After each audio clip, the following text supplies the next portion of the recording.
This is Vedant from Quantins. I will be your host today. Good morning, good afternoon, good evening. We have Professor Chandrasekhar with us. Just a quick background about him. He is a senior professor and director of business analytic at IFIM Business School in Bangalore since 2013. He has been holding chair professor director at Fore School of Management in New Delhi for about 14 years. Before that, he was working at IIM Lucknow, the Indian Institute of Management, one of the prime management institutes in India and across the globe as well. Um, as a professor in the areas of, I believe, computers and information systems, he holds a bachelor's degree in electrical engineering, a master's degree in computer science from IIT Kanpur, again the Indian Institute of Technology, one of the prime institute in India. And he would be taking us through the long-term enterprise valuation prediction in the coming presentation within few minutes. Just to give an overview, the entire presentation will focus to predict the long-term enterprise value of a specific or a particular company using advanced stage machine learning and NLP, the natural language processing. And to get the EV, how you have to add to the market capitalization, long-term debt, and deduct cash in hand. Thanks a lot for the excellent introduction he has done. I don't know how much justice I can do for this. I will try my best. The present research, what we did is on predicting the long-term enterprise value of companies using financial as well as sentiment data. So we took enterprise value rather than market capitalization, because market capitalization changes almost every day. So our objective was how to predict long term, so that those who are interested in merger acquisition or a long term investment, for them enterprise value is a better parameter compared to market capitalization. That is why we took this EV as a to predict. The second thing is market capitalization does not take your debt into account. Debt and cash in hand, that is not taken into account while we compute the market capitalization. These two parameters are also taken into account so that it gives the true value of the company. Both companies may have same market cap, but what happens is their enterprise value will be different. So one may be low, one may be high. So in that case, whichever EV is low, that's a better company to invest in the long run. That's why we have taken the market cap. That's why we have taken the enterprise value instead of market capitalization. That's what I have written here. Enterprise value will be equal to market cap plus debt minus the cash in hand. That it includes both long-term and short-term debt, and any preference shares which can be converted to debt is also taken into the market, into the enterprise value. We have taken companies, Indian companies, which are listed in the National Stock Exchange, and they form Nifty 50 group of companies which are normally used in the index. We avoided those companies which does not have much trading, because we do not get news about them frequently. That is one reason why we have not taken other companies which are not frequently traded, because apart from financial parameters, we are using the news, and from the news we are extracting the sentiment. So if the news is very infrequent, it becomes very difficult for us to train our deep learning model or machine learning model and predict the sentiment. That's why we have taken Nifty companies.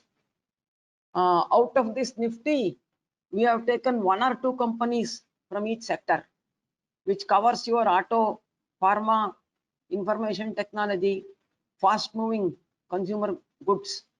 Then something about the infrastructure, we have taken cement and steel. This broadly covers all the sectors. Within each sector, we have taken about 4 to 5 companies.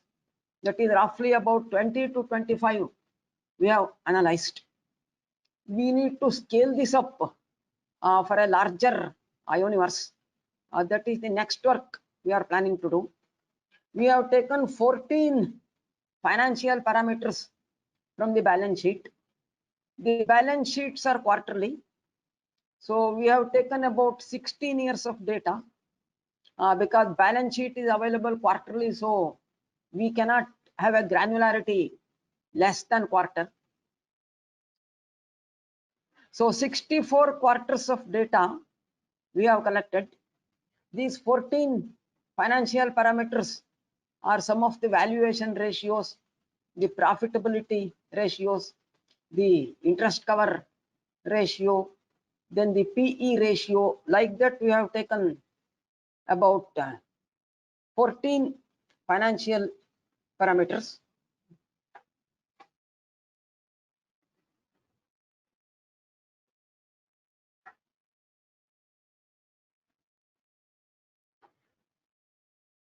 So these 14 financial parameters, there are a lot of correlation among them.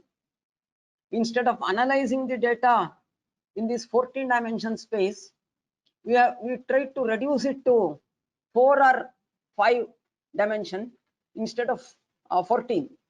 So what we did was, we used factor analysis. That is one common method to reduce the dimension. The second one we used is the autoencoder. So this autoencoder is a something what we call a deep learning technique or a machine learning technique. So what this autoencoder does is, there is an input. Input is your 15 financial parameters, and there is something called a bottleneck layer in between. So in the bottleneck layer, we have put only 4 neurons in the bottleneck layer, and there is an output layer which is again 15. So the autoencoder to train, both the input and the output becomes the same, and in between that bottleneck layer sits. So that will try to reduce the dimension from that 14 from the 14 dimension space to 5 dimension space. So what we have done is, we have used both factor analysis and autoencoder and reduced it to 5 dimensions.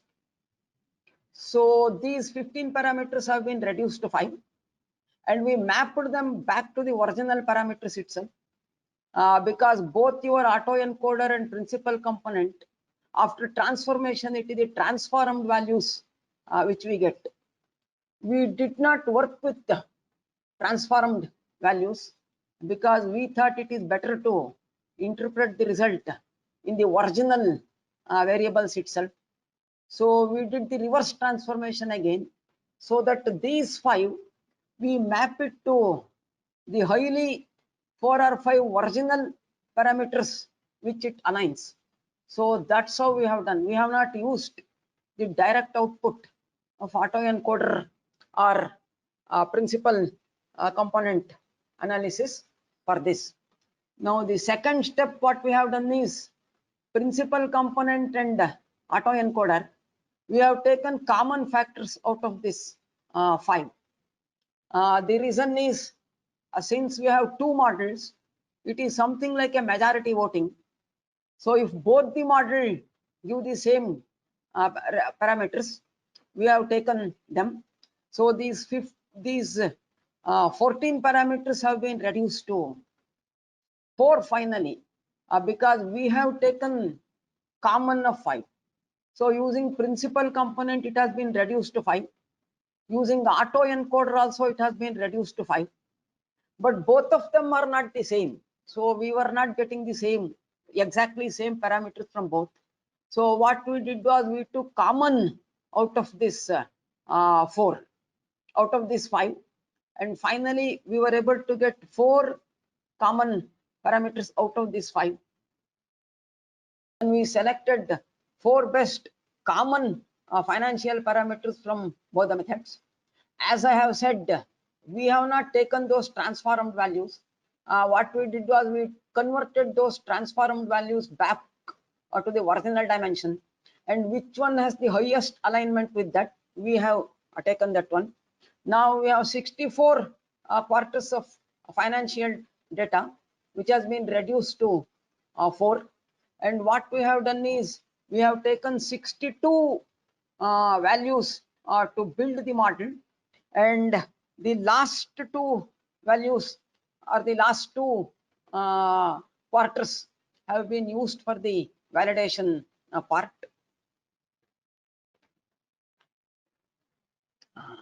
Now what we have done is for these 4 lagged values, for these 4 parameters, we have computed how far the lags it will affect.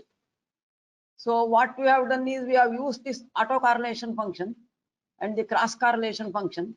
These are the 2 basic things that are used in any time series forecast to find out how many lags we should go so that it still have an effect. So for some of the lags, for some of the parameters, lag was 3, and for some of them it was 4. So we created lagged series for these variables. And market cap we have not taken at all, because market cap and enterprise value, the correlation is very high. So we dropped that market cap actually. And the second reason is since it changes almost every day, we did not take that market cap also. Then we use cross correlation to find out how far in the future these variables can predict. So we have used both autocorrelation and the cross correlation. Autocorrelation, I can find out how far back I have to go with these parameters, whether it is t-1, t-2, t-3, t-4, that is the one. And cross correlation we have used to find out how far in the future we can go with these lags. For most of the time, the cross correlation died after 2 quarters. So somehow that's why we are saying that beyond 2 quarters, we are not very sure. You can still predict. Any input will give you output, but what will happen is the errors will be very high. So why we are going 6 months ahead is the cross correlation virtually decays to 0. It may not decay to 0, but it decays to a very small value. And that's why we have not gone beyond 6 months for the prediction. Now, these are the 4 models we have used. One is that our multivariate ARIMA is the first model, wherein your dependent variable is your enterprise value, and your independent variables are those 4 picked up by common autoencoder and factor analysis model with lags. We have created lagged series depending on how much lag we have to create using autocorrelation. Then we have used linear regression, then the neural network. So these are the 3 models which we used to predict the enterprise value 6 months ahead.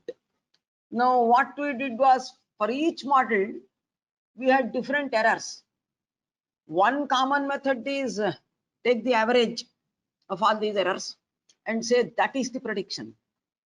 Instead of taking the average, what we did was we used a second stage, neural network itself. So what is happening is the input to the second stage of neural network are the predicted outputs from the linear regression, neural network, and the multivariate time series.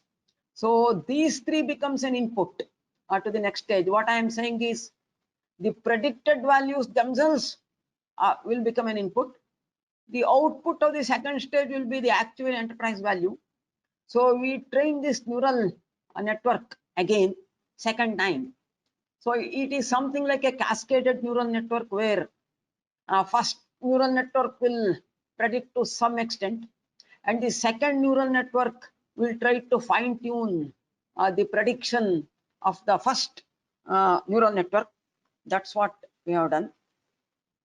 This I have already covered. Something like a recurrent neural network we have done. What we have done is instead of training the second neural network again with randomly initialized weights, we have transferred the weights from the first stage of the neural network. That way something becomes like a recurrent neural network wherein the weights of the first stage will get transferred to the second stage, so that it will learn from that point rather than randomly initializing the weights again, because first stage has removed the error to some extent. Already certain weights are there. So if you start once again, we are not very sure how it works. So what we did was, instead of starting with the random weights for the second stage, the first stage weights have been transferred because it is more or less close to the prediction. That's how the weights have been transferred, and we can call it a recurrent neural network, because this is what happens. Your first stage will get carried over. Whatever memory or whatever information was retained in the first stage, that gets carried to the second stage. So we got some prediction. I have a slide in the end which gives the classification accuracy or the errors. So second stage, what we did was, we tried to incorporate the news of these companies and tried to convert this news to a single sentiment score, and use this sentiment score as an additional input for prediction. So earlier we had only 4 input variables. Now what we have done is, we have included one additional variable which is the sentiment. So for this we have collected news data from these companies. We have collected partly from Bloomberg, partly from our Economic Times, partly from Yahoo Finance, and 1 or 2 more sources. So we have collected the news also quarterly because our balance sheet is quarterly. So these quarterly news, first we classified them into only 3 groups, like positive, negative, and then neutral, and then tried to extract the sentiment. And this sentiment we used to build the prediction model, but somehow the accuracy was not that great. Hardly we got about 2 to 3% more. So what we did was, instead of quantizing the news only to 3 levels, we quantized it to 5 levels: highly positive, positive, neutral, negative, and highly negative. So we had about 20 to, on an average, between 20 to 50 news per quarter. Roughly we have about 60 quarters. So 16 to about 30, we have about 1,800 news for each company. Out of these 1,800 news, we used about 80% of the news to build to train the, what we call the something like, we use the decision tree itself. I will come to that part. And 20% of the news was used as a validation. So for the news purpose, we use that NIME software, which is an open source software. We did the tagging part, then we reduced it to the part of speech. From part of speech, we got what is called the term frequency and the inverse document frequency. Using the term frequency and inverse document frequency, we get what is called word to vector. This is the classic text analytics, where we do the pre-processing. In the pre-processing, we removed some words like articles like a and the, which does not give any information content. Stop words have been removed, punctuations have been removed, all the words which are less than 3 characters we have been removed.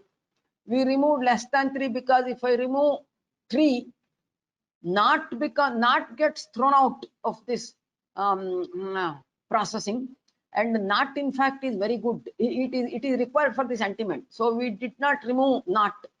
That's why we have removed all the words less than 3 characters, and these words are lemmatized. That means we bring it to the root of that word. Suppose going, go, goes, everything will become go, up, upward, upon, they will become up, like that. These are the classic text processing techniques. Then we finally converted this text using the TF idea of transformation into what is called a word to vector. This word to vector is something like a digital signature of the news, because our computers cannot use directly the text.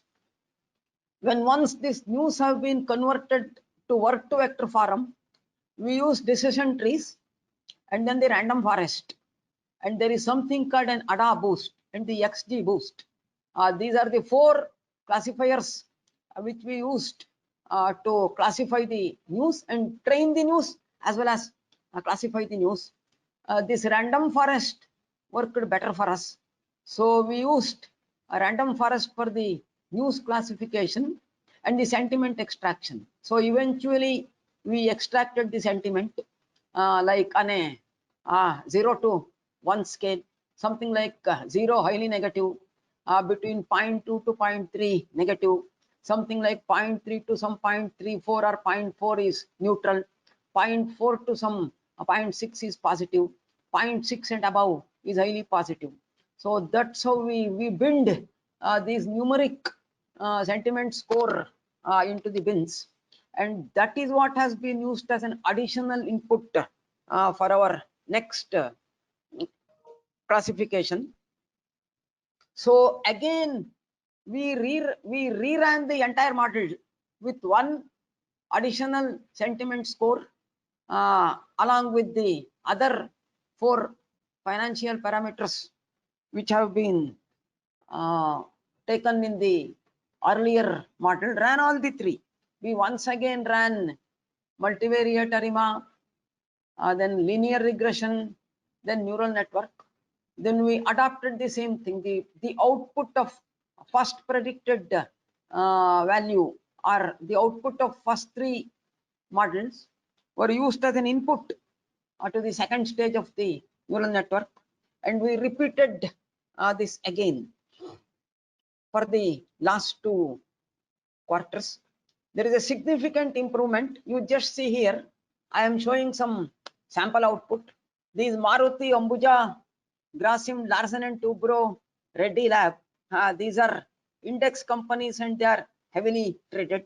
Without the sentiment for Maruti, for the next 6 months, the error was 15%, or the prediction is 100 minus 15, that comes to about 85. When we incorporated the news extracted as an additional variable, now the error has come down to 5. So almost the classification accuracy has become 95. These are all done on live data. It is not simulated. We have used actual data. We have a ProVest database from which we extracted the financial parameters of the company. Then the news, I already told, we have taken from 2-3 sources. We have taken from Bloomberg, Economic Times, another good source, credible source for the news. Then we have taken from the company website and the annual report also from the company site. Then we have used some of these analyst and research report also about the companies. Then if you come to Ambuja, yes, same, both are 5 and 5. Grasim, if you take without the sentiment, our error was 12.5%. and with the sentiment I extracted from the news and putting it as an additional variable, our error has come down from 12.5 to 4.5. For L&T, from 14% it has come to 7.5. For Reddilab, from 10% error it has come down to 5%. So it shows that there is a significant improvement in the accuracy when we include the news part. Then for the neural network also, we used a very what we call not complex configuration. There was only one hidden layer in the neural network. This hidden layer had hardly on an average about 4 to 5 nodes only. We did not use all that 100, 200, those type of nodes because our sample is very small. We only have about 60 data points. So for 60 data points, there is no point in putting 100 neurons or 20 neurons in the hidden layer. Virtually, your error will become very high because the connections will become very large and it will not work. So hardly we could manage with about 3 to 4 neurons, single layer neural network, and the activation function we used for the hidden layer is an hyperbolic tangent, and the activation function we used at the output is a linear activation function because we wanted to compare with our multivariate arima linear regression. So we have not used any nonlinear transformation at the output stage of the neural network. I think that's all about this presentation. So I think I thank Quanti Institute for providing me an opportunity to speak and share whatever little research work we have done at IFIM. Thank you all very much. It's pleasure, Professor Chandrasekhar. It's pleasure for us as well. You know, we are glad to share the platform with you as well. There is one question. What is a cross correlation function information coefficient? To you, Professor. No, cross correlation, what it does is we shift the series not backwards, we shift it forward. So when we shift it forward, what it tells is the same variable, how much future prediction capability it has. That's what the cross correlation function does. Otherwise, how do you know when I take these 3 back periods, it gives me, okay, 3 back periods have a predictive capability for the current period, but I may have something for the future also. It may not be for the current, it may be for 1 quarter ahead and 2 quarters ahead. So that is determined by the cross correlation. It decides the future. Auto correlation decides the back point backwards, and the cross correlation will give me some indication how far back we can go without sacrificing too much on the error. That's why I said we are not able to predict 3 quarters ahead or 4 quarters ahead. You can still predict, but your error will be very high. Okay, I believe that answers the question. Another question from Gaurav is, what's the input to layer 1 MV time series and what else? No, time series, these four parameters I said, which was identified using factor analysis from that 15. See, from 15 parameters, we reduced it to 4 or 5. And these 4 or 5 with additional lags. That's what I am telling. For example, if you take, let us take that profit before interest, depreciation and tax, PBDIT, and using auto correlation, I found out whether I should take PBDIT T-1, PBDIT T-2, PBDIT T-3. Similarly for PE T-1, PE T-2 only, it may not be T-3. Those are the inputs. Original variables as well as the lagged variables, the number of lags which we have to take, we have used autocorrelation function to identify the number of lags.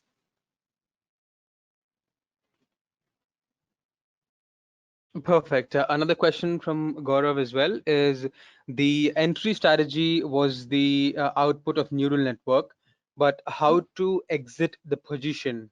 Is there a threshold value for sentiment score? No, no, no. We have not done. We have grouped them. See the numeric sentiment from 0 to 1.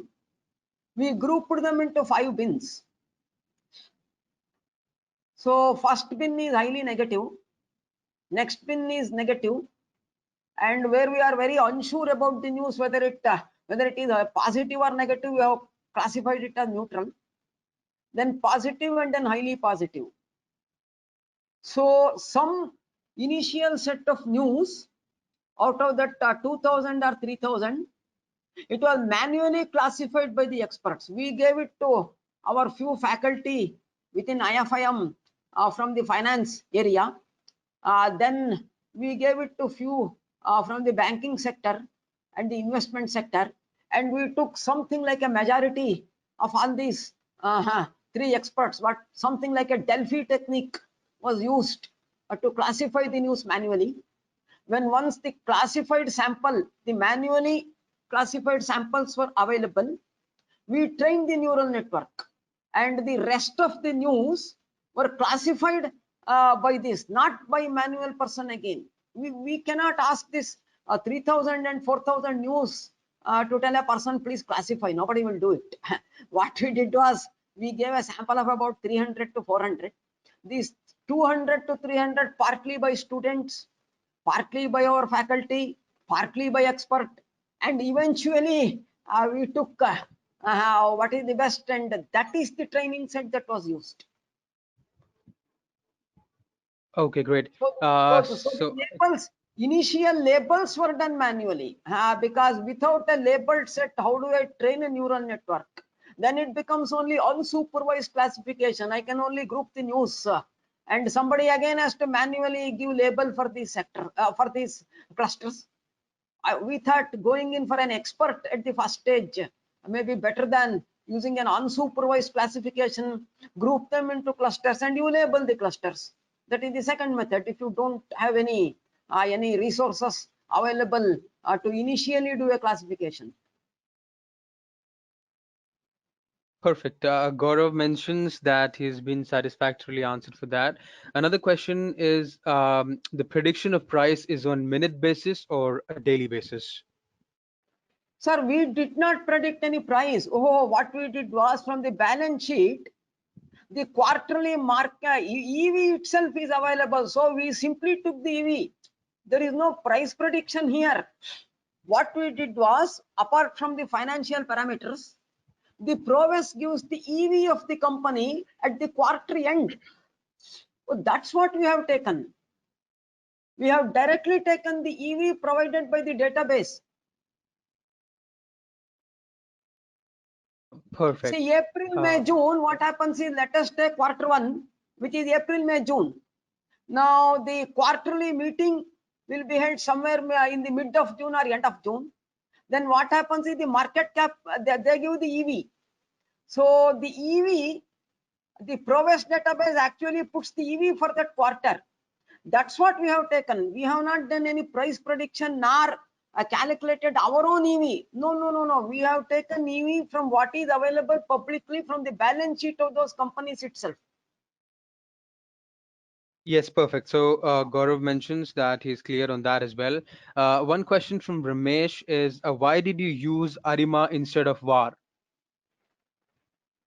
VAR predicts the volatility, and what we did was, VAR requires more samples also. We had only 60 and we were not very sure whether to use VAR or not. Even if I use VAR, it gives me the volatility, I don't get the EV. In that case, what should I do is predict EV using my model, and then use VAR output to predict the volatility or to get a band for EV.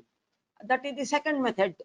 We have not used VAR so far because my understanding of VAR is it is used for the market risk where your daily prices are available. So you will have something like in a year itself, you end up getting 200, 220 values. And if you take last 2 years of data, you have about 400 values. That's why for VAR, initially to initiate the VAR itself, I have to go back 10 or 15 quarters. That means what am I left with? I am hardly left with 40 or 45. So that's why we did not use VAR for our thing, and VAR gives the volatility. The second problem with VAR is VAR gives only one step ahead prediction. It will not give me 2 steps or 3 steps. That is my understanding of VAR. VAR is used only to predict one step ahead, and unless you get the next latest data, you will not be able to predict. Whereas in my case, I am straight away predicting 6 months ahead, 2 quarters ahead, not 1 quarter ahead. Perfect. We should scale it up. We have taken representative sample from major sectors like auto, pharma, IT, etc. This work needs to be scaled it up. That is the first part of the work. The second part of the work, what we have done is how do we find the decay effect of the news? That is not done properly. We just did some ad hoc basis. For example, 2 positive news comes in the first month, then another some 3 negative news comes in the second month, and in third month 1 positive and 1 negative. And these news do not follow time series because it is an asynchronous event. Then how do I find out to what extent 1 month news earlier had an effect on the EV? So we are trying to build some decay models, and that work is still not complete because we took labeled samples and directly classified the news.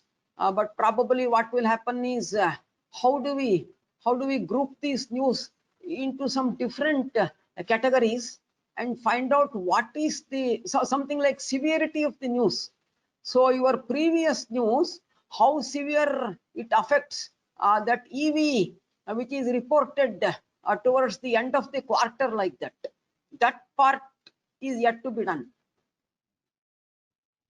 So I think that's about it. On this note, I would like to bid adieu, and it was great. It was great to see such response from you guys.